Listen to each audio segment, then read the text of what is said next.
Welcome back to Goose Creek Fly Fishing. My name's Trent.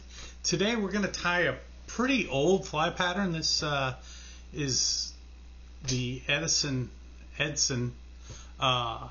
Light Tiger streamer pattern. It's a great pattern in the Northeast. That's where it came up with it. We're going to get into the tie. Stick with me to the end. There's a whole different pattern that has the same name. This one we're tying today, this comes from the Joseph Bates book on streamers, and it's also, coincidentally enough, in let me get the book. The same pattern is in Fly Patterns International Guide. So we're going to get into the tie, and then I'll show you the other pattern that's actually in Ray Bergman's book, Trout, and there is some variance in it. So let's get into the tie.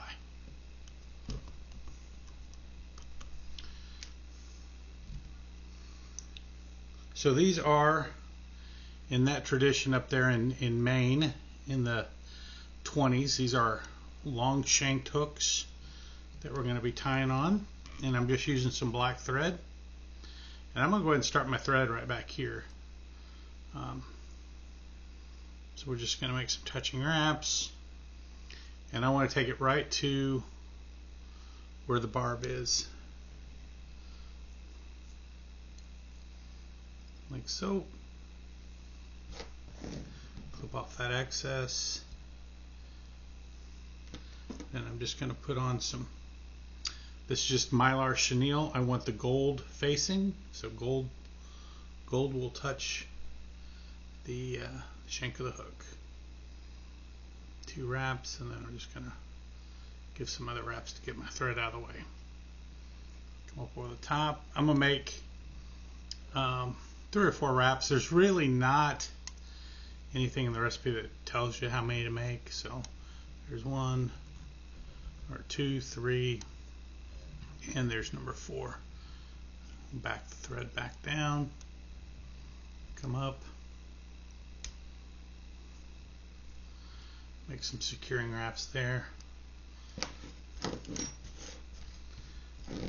this excess off. And just bind down that material. Okay, so the tail of this fly may give you a little bit of difficulty to access because you're going to use a wood duck barred feather. So I've cut some slips out, but that's kind of the feather you're looking for right there. And what I did is I took two feathers and I married them up to one another. And now I'm doing it again off camera because I hit it when I reached for it. I married up 2 side by side like so, and that one's a little thicker than the other one, so I'm just gonna take my bobkin in here and trim that off like so, and just cut those 2 slips. So what I like is, to tie it on, I want just a little bit of that barring to show. And I want to just stick out just a little beyond the bend of the hook. So we're here, and then I saw this trick from another fly tyer. I don't remember who. I wish I did, I'd tell you.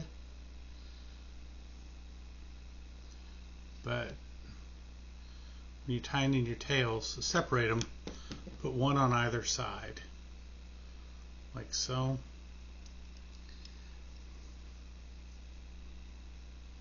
Now I've got a pretty good pinch on my material, my tail rather, so I'm holding it steady. And then I let go, and I get a nice tail. Then I can just bind down the rest of this. And I'm not too worried about the buildup here because I'm going to have a full peacock body on this fly. So But you do that, and then you get a really nice tail that sits on top of the fly. So, get my bag of peacock curl. What I did is, years ago I was given a bunch of peacock feathers, so I went through them and I clipped all the hurls off the quill, and I put them in a bag. And now I just keep that bag, and what I do is I keep that bag with the little the stuff you get when you buy electronics, those little packs to keep out the moisture. I keep those throughout the year whenever we get them, and I use those to keep all the moisture out of my fly tying equipment. Just trying to eat up some time while I get these feathers set. Alright, so I've got all my peacock curls. I'm just going to climb off the tips. Tends to be pretty weak anyway.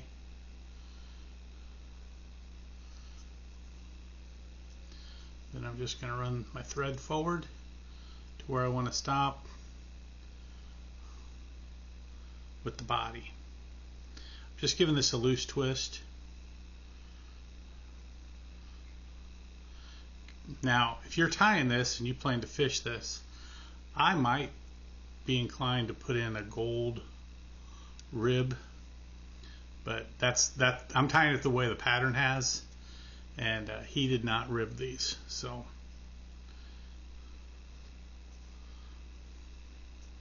or if he did rib it, nobody made note of it when they wrote down the descriptions.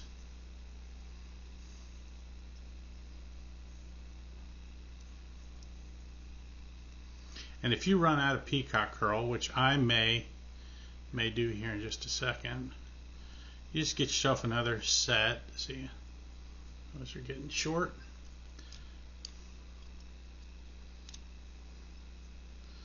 Just go ahead and clip those off.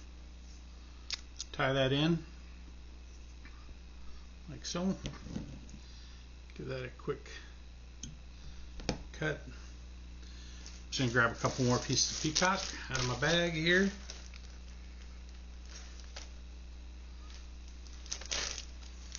Again, I'm just going to marry the tips up like I did earlier.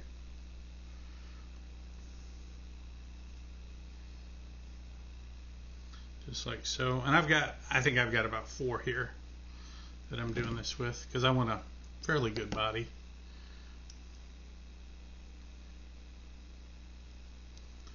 Come back, and I know streamer patterns, you can have a good size head on them, but I really like a smaller head on my flies, so I take this up pretty close. But if you're tying this and you like your streamers to have a bigger head, you know, it's your fly, so there's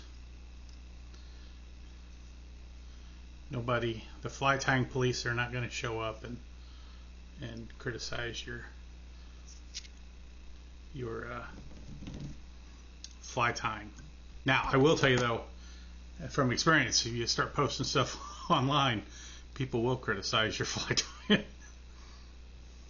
So we're here, and this is kind of where the big change is between the Ray Bergman pattern and the Bates pattern. So next thing I'm going to do is I have like a yellow honey colored bucktail. And if you don't know, Bates was really big into tying with bucktails and streamers, so he has a couple books out on that. They're older now, but he's got a few out there. So anyway, I take my my bucktail, and I'm not going to stack this. I just want them all kind of close to the same length. And you can tell that wing is fairly sparse. You don't want a lot of material on the wing. And so I'm just going to lay it down. I just want to go a little beyond the tail. So that looks really good for what I'm wanting. And I'm going to do a little trick to keep this bundled on top the hook. I'm just going to go around it once, not around the hook, and bring everything down, and then I can lock it in. And that gathering loop I did, what that'll do is it'll keep all of the wing right on top. Can you see that? So it's a nice little trick when you're tying in bucktail wings. Cut that at a pretty good angle. That'll make it easier to finish the head here in a little bit. So the next thing we're going to do is I'm taking this, this is a Chinese neck, and I'm just going to take a piece of it because this has a, where's the example? It has just a little bit of a slight red on the wing. So I just take one little feather. See how it's concave going this way? So I'm going to lay it right down like so.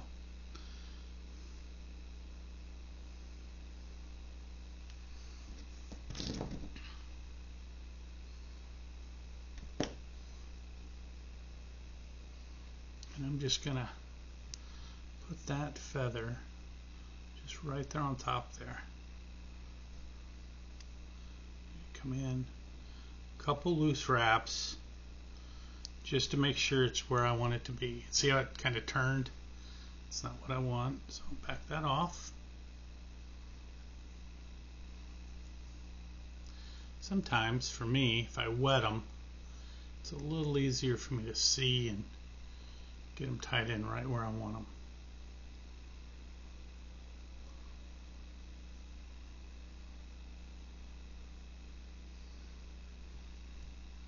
Perfect. That's right, what I was looking for. Let me clip off the rest of that quill.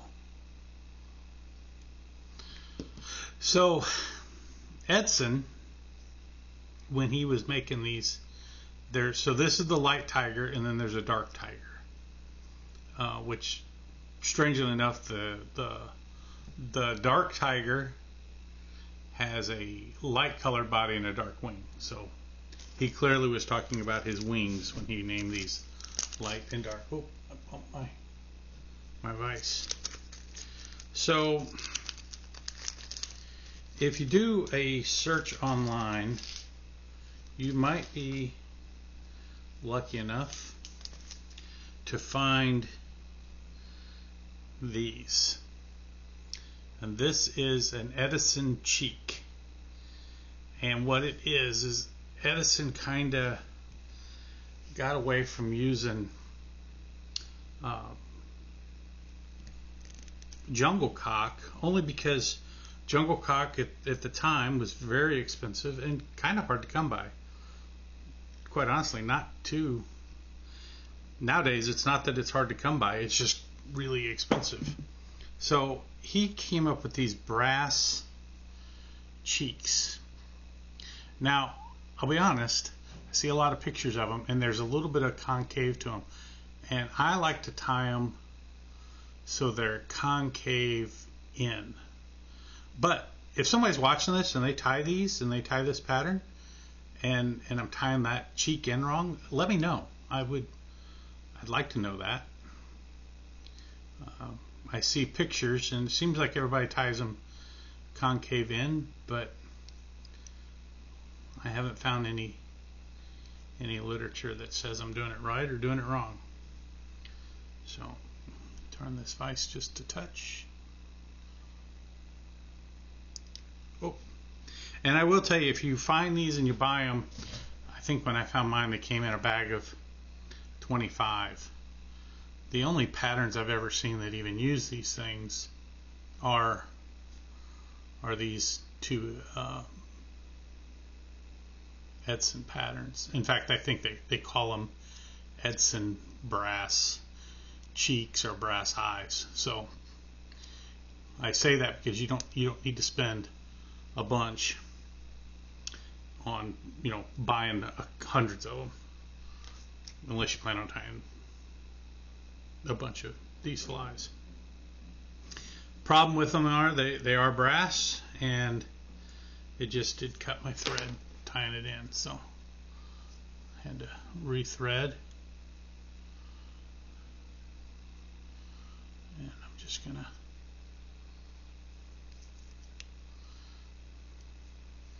there's a little bit of a brass eye showing there. I just want to get that cleaned up. Apologize, this usually doesn't take this long.